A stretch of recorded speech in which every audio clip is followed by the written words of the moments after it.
Assalamualaikum warahmatullahi wabarakatuh. Perkenalkan, saya Dewi Utami dengan NIM C10512211057. Di sini saya akan mempresentasikan buku saya yang berjudul Keanekaragaman Tingkat Gen. Mungkin teman-teman sudah tidak asing mendengar apa sih biodiversitas. Di sini saya akan membahas sedikit tentang biodiversitas. Biodiversitas adalah keanekaragaman makhluk hidup yang meliputi keseluruhan atau totalitas variasi genetik, spesies, dan ekosistem pada suatu wilayah. Keanekaragaman hayati mencakupi makhluk hidup secara keseluruhan, di antaranya segala jenis flora dan fauna. Tingkat keanekaragaman hayati ada 3. Yang pertama, tingkat genetik, kedua, tingkat spesies, dan yang ketiga, tingkat ekosistem.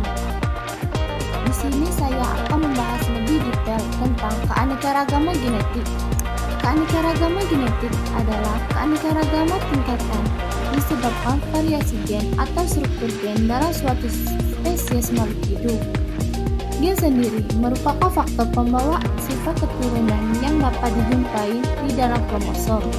Tetapi, susunan gen akan memberi penampakan baik anatomi ataupun fisiologi.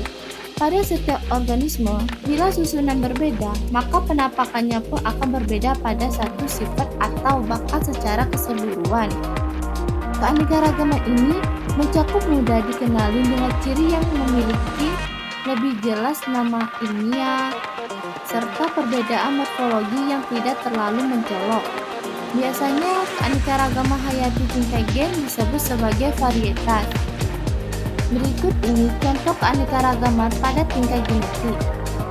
Yang pertama, contoh keanekaragaman gen pada hewan adalah pial pada ayam atau Golus. Semua ayam memiliki pial, namun pial pada ayam berbeda-beda karena setiap ayam memiliki gen yang berbeda-beda, sehingga bentuk pial pada ayam berbeda juga. Yang kedua, contoh keanekaragaman gen pada tumbuhan adalah bunga mawar. Bunga mawar memiliki banyak ragam warnanya, ada merah, putih, hijau, kuning, dan masih banyak lagi. Karena hal ini disebabkan bunga mawar memiliki gen yang berbeda-beda. Apa sih hubungan biodiversitas dengan keanekaragaman genetik? Biodiversitas mencakupi seluruh keragaman kehidupan di bumi yang terdiri dari keanekaragaman spesies, ekosistem, dan genetik. Keanekaragaman genetik adalah variasi dalam materi genetik di dalam dan antar individu atau suatu spesies. Hubungan antar keduanya sangat erat karena keanekaragaman genetik merupakan bagian penting dari biodiversitas. Variasi genetik dalam suatu spesies memungkinkan individu beradaptasi dengan perubahan lingkungan, meningkatkan ketahanan terhadap penyakit dan mencegah kepunahan. Tanpa keanekaragaman genetik yang cukup, spesies akan lebih rentan terhadap hama dan penyakit dan kehilangan kemampuan untuk bertahan hidup yang pada akhirnya dapat mengurangi biodiversitas secara keseluruhan. Faktor apa saja sih yang mempengaruhi biodiversitas? Yang pertama, mutasi. Mutasi adalah perubahan dalam urutan DNA yang dapat terjadi secara alami atau karena faktor eksternal, seperti radiasi atau bahan kimia. Mutasi ini bisa menghasilkan variasi genetik baru dengan menghasilkan alel atau varian gen baru yang belum ada sebelumnya. Beberapa mutasi bersifat netral, sementara yang lain dapat memberikan keuntungan atau kerugian bagi individu yang membawa mutasi tersebut. Kedua, rekombinasi genetik. Rekombinasi genetik adalah proses alami yang terjadi selama pembentukan sel kelamin atau gamet, yaitu ketika kromosom dari kedua orang tua berinteraksi dan bertukar segmen. Proses ini menghasilkan kombinasi gen yang berbeda dari kedua induknya, sehingga setiap keturunan memiliki set gen yang unik.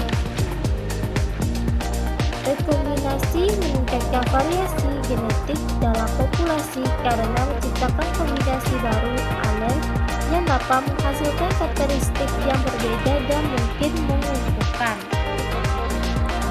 Yang ketiga, aliran gen atau migrasi genetik. Aliran gen terjadi ketika individu dari satu populasi berpindah ke populasi lain dan berinteraksi secara reproduktif.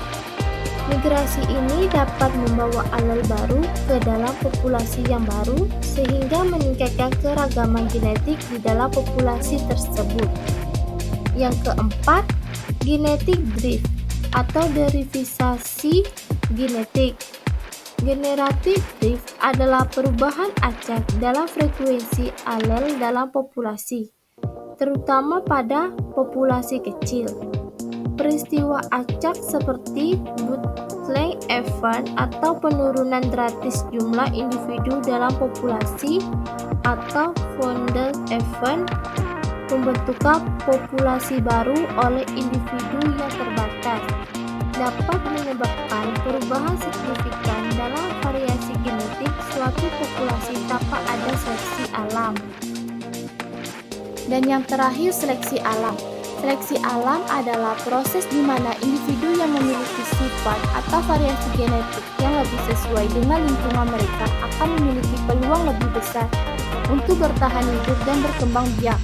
Meskipun seleksi alam sering menghapus variasi genetik yang tidak menguntungkan, ia juga dapat mempertahankan atau bahkan memperkenalkan variasi genetik baru, terutama ketika terjadi perubahan lingkungan atau tekanan seleksi yang baru.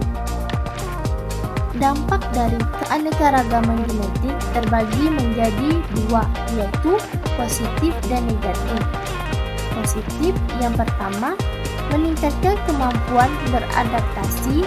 Kedua, meningkatkan daya tahan terhadap penyakit. Ketiga, mencegah inbreeding atau perkawinan sedara. Yang keempat, mendukung keseimbangan ekosistem. Dan yang kelima, pemulihan tanaman dan hewan yang lebih baik. Sedangkan yang negatif, yang pertama, kepunahan spesies. Kedua, rentan terhadap penyakit dan hama. Ketiga, masalah reproduksi atau inbreeding depression.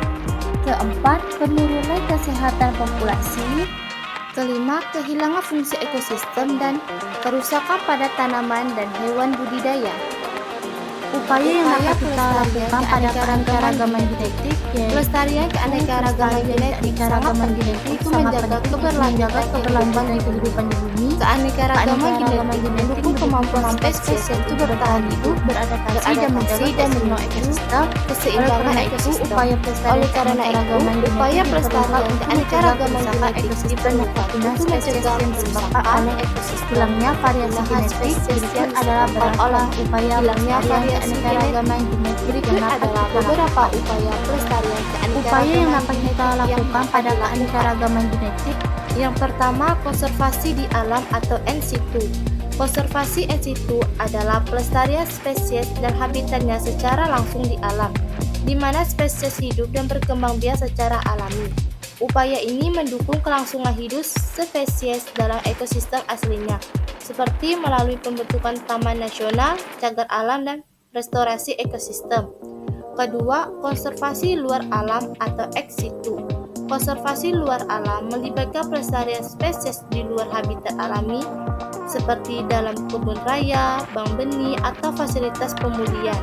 Upaya ini penting untuk melindungi spesies yang terancam punah atau yang keanekaragaman genetiknya terancam punah.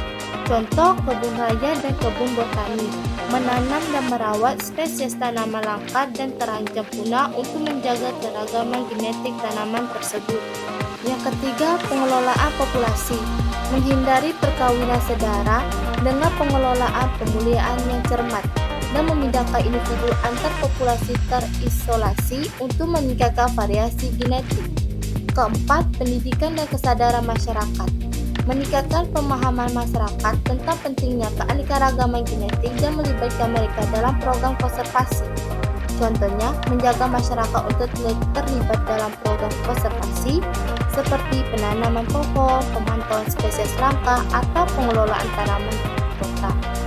Yang kelima, praktik pertanian dan kehutanan berkelanjutan. Menggunakan metode ramah lingkungan untuk mengurangi kerusakan habitat dan menjaga keberagaman genetik pada tanaman dan hewan budidaya. Contohnya, mengurangi penggunaan pestisida dan pupuk kimia yang dapat merusak habitat alami dan mengurangi keberagaman genetik spesies liar. Pendekatan ini lebih mengutamakan keberlanjutan dan kesehatan tanah. Studi kasus pada keanekaragaman genetik, yaitu keanekaragaman genetik tanaman padi di Asia.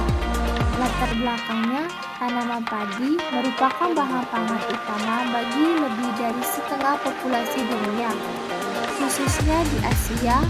Namun, keanekaragaman genetik padi, terutama varietas yang dibudidayakan secara luas, semakin berkurang karena ketergantungan pada beberapa varietas unggul yang memiliki sedikit variasi genetik. Masalah yang ada yang pertama itu monokultur dan ketergantungan pada varietas tunggal. Sebagian besar tanaman padi yang dibudidayakan adalah varietas unggul yang sangat seragam secara genetik yang rentan terhadap serangan hama dan penyakit. Yang kedua, pengaruh perubahan iklim. Tanaman padi yang memiliki keragaman genetik rendah menjadi kurang mampu beradaptasi dengan perubahan iklim, seperti kekeringan atau banjir yang lebih intens. Dampak dari itu yang pertama, kritis ketahanan pangan.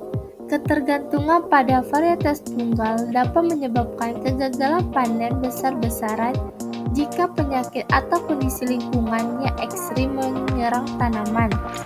Kedua, kerentanan terhadap perubahan iklim. Ketika kondisi lingkungan berubah, keragaman genetik yang terbatas dapat mengurangi ketahanan tanaman terhadap suhu yang lebih tinggi, perubahan curah hujan atau pola cuaca yang tidak menentu.